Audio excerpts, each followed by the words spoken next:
যে কোনো তীর্থস্থানে পাওয়া প্রসাদকে প্রসাদই বলে, কিন্তু পুরী জগন্নাথ মন্দিরের প্রসাদকে মহাপ্রসাদ বলা হয়।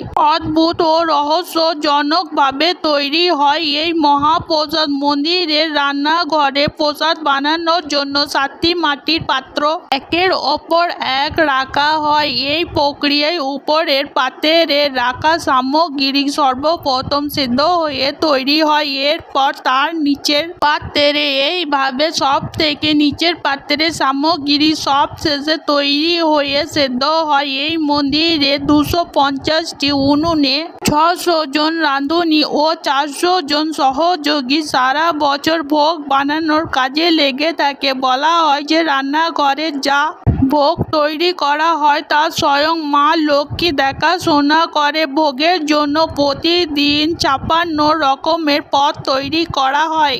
এখানে রোজ 20,000 ভক্তের জন্য প্রসাদ বানানো হয়। তবে ভক্তের সংখ্যা 1 লাখ হলেও প্রসাদ কোনোদিনও কম হয় না। এখানে কমলা দেবী নামে মাতা পার্বতীর একটি মন্দির আছে। সর্বপ্রথম সেখানে ভোগ দেওয়া হয় এবং তারপর জগন্নাথ দেবকে ভোগ অর্পণ করা হয়।